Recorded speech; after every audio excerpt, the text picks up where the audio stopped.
সব মাটি, সব মাটি, দেখো সব মাটি।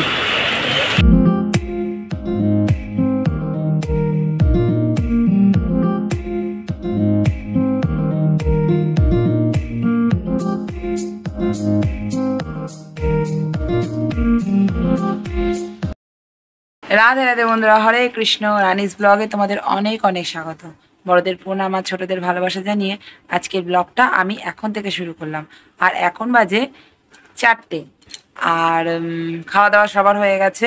আর দিদিরা এসছে, দুপুরবেলা নাগাদ এসছে দিদিরা। তো আজকের ব্লগটাও কিন্তু কি আছে জানো, আজকের ব্লগে বলবো না দেখবে? না, দেখো দেখো, দেখতে থাকো, এখন বলবো না।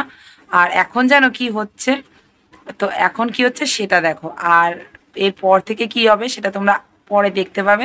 সঙ্গে থাকলে আর ভিডিওটা একদম স্কিপ করবে না, পুরোটা দেখবে। আর ভালো লাগলে অবশ্যই একটা লাইক করে দেবে। চলো দেখতে থাকো।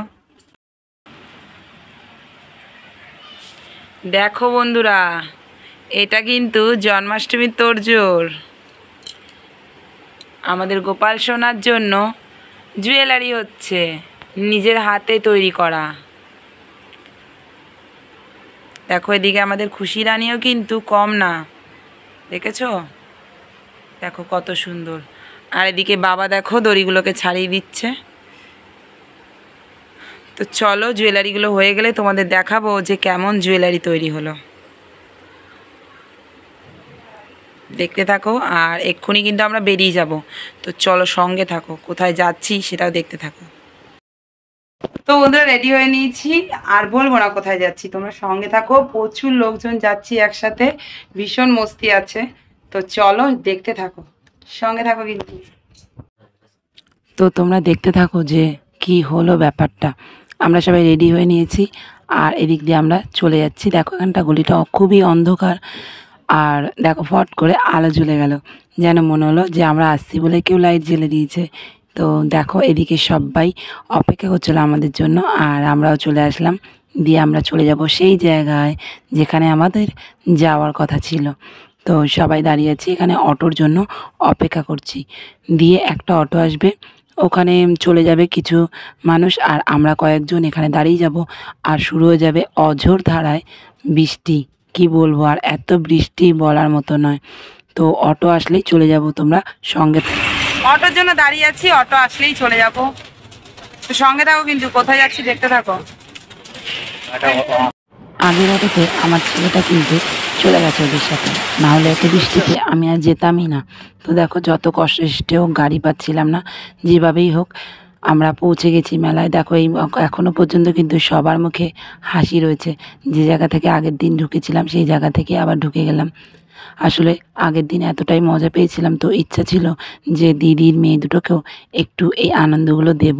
তখনই খুব মনে আশা জেগেছিল, তাই ওদেরকে নিয়েই কিন্তু আমি অনেকটা স্বপ্ন দেখেই কিন্তু এই মেলায় আমি পরের দিন এসেছিলাম। তো আসার পরে জাস্ট কিছু সময় আমরা ঢুকেছি কি আবারও সেই অযোধ্যায় বৃষ্টি, আর 1 ঘন্টা মতো চলেছে সেই বৃষ্টি। আর সব মাটি, সব মাটি, দেখো সব মাটি। এত বৃষ্টি পড়ছিল, আর দিদিকে তাড়াতাড়ি বাড়ি যেতে হলো বলে ও চলে গেল বাচ্চাদেরকে নিয়ে। মনটা ভীষণই খারাপ হয়ে গেল, কিন্তু আমার ছেলেটার কথা ভেবে ওর মুখের দিকে তাকিয়ে কিন্তু আমাকে এখানে থেকে যেতে হয়েছে। কারণ ওকে যখন নিয়ে এসেছি ওর বায়নাগুলো তো পূরণ করতে হবে, তাই না?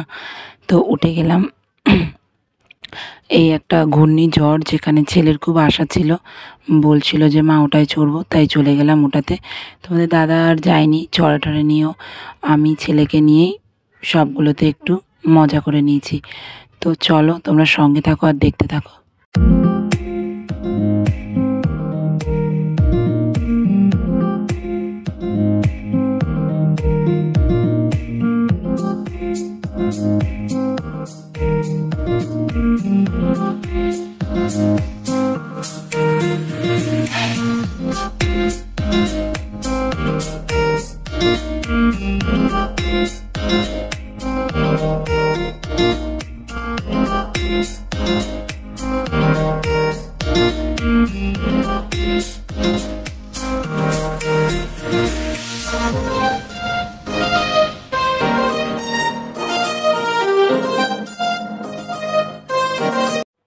আজ শরীরটাও ভালো ছিল না আর মনটাও আর ভালো ছিল না।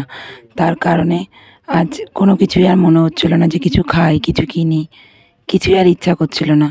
শুধু ছেলের জন্যই দুটো জিনিস চড়তে বাধ্য হয়েছি। তো চলো, ওখান থেকে নেমে চলে গেলাম ব্রেক ডান্সে। ব্যাস এইটুকুই চড়েছি, আর বেশি কিছু চড়িনি।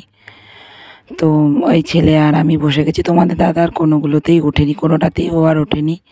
আমি ওকে নিয়ে একবার করে চড়েছি, ব্যাস। ও আর ঘুগনি খেয়েছিল শুধু, আর কিছুই নয়। খুবই মনটা খারাপ লাগছিল, মেয়ে দুটোর কথা বারবার মনে পড়ছিল, কিছুই ভালো লাগছিল না। আর আমার হাতেও ছিল না কিছু, কারণ আমাকে এদিকটাও দেখতে হবে। আর ওদের কথা ভেবেই কিন্তু আজকের এই মেলাতে আসা ছিল। ছেলে আর বায়না করেনি তো যে আবার আসবে। ওদেরকে কথা ভেবে আমিই বলেছিলাম যে আবারও কালকে আসবো, কিন্তু এমন পরিস্থিতি হয়ে যাবে বুঝতে পারিনি। তাহলে বন্ধুরা, আজকের মতো ভিডিওটা আমি এখানেই শেষ করছি। তোমরা সবাই খুব ভালো থেকো, সুস্থ থেকো, আর এভাবে আমার পাশে থেকো। ভিডিওটা ভালো লাগলে লাইক করো।